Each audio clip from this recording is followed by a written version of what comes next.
Good morning. It's sunny today. Before reading this book, I have a question. Who helped little Miss Tiny? And how to help her? Let's start. Little Miss Tiny.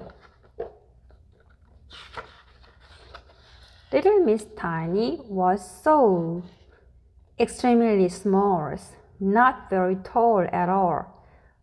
She was so very tiny, she didn't live in a house. Do you know where she lived? In a mouse hole in the dining room of home farm. She had made the mouse hole quite comfortable, really. And luckily there weren't any mouse because the farm cat had chased them all away. The trouble was because she was so tiny, nobody knew she lives there.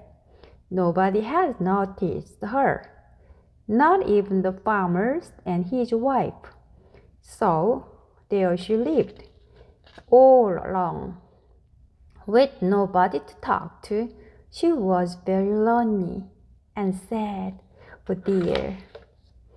One day she was feeling so lonely, she decided to be very brave and go for a walk.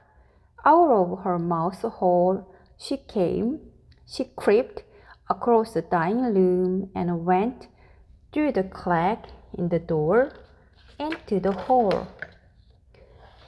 To little Miss Tiny, the hole looked as big as a field, and she strutted across it to the back door of the farm.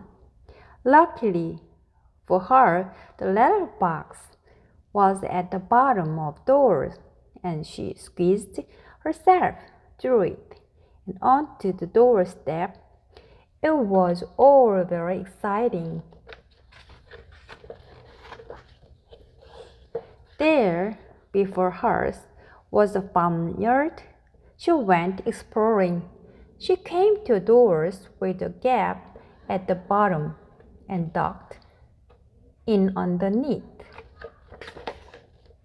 There inside was a pig, a large pig.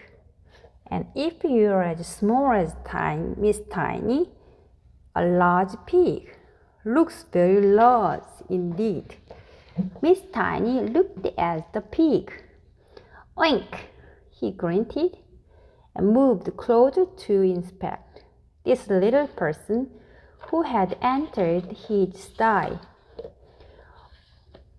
Oh my goodness me, squeezed little Miss Tiny in alarm, and shoot out of the pig's sty as fast as ever her little legs would carry her, which wasn't very fast because her legs were so very little.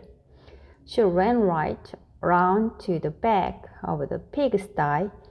Before she stopped it, she leaned against the wall and put her hands over her eyes and tried to get her breath back.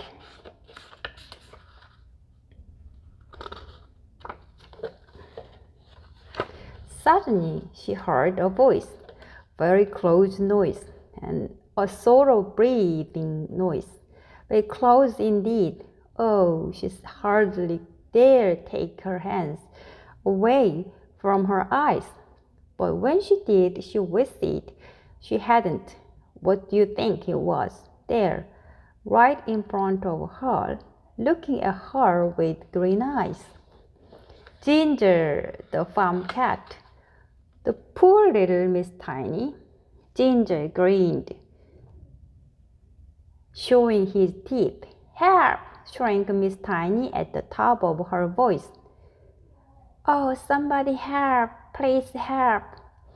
The trouble was the top of little Miss Tiny's voice was not a very loud place.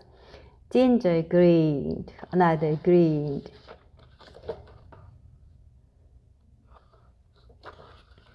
Every day Mr.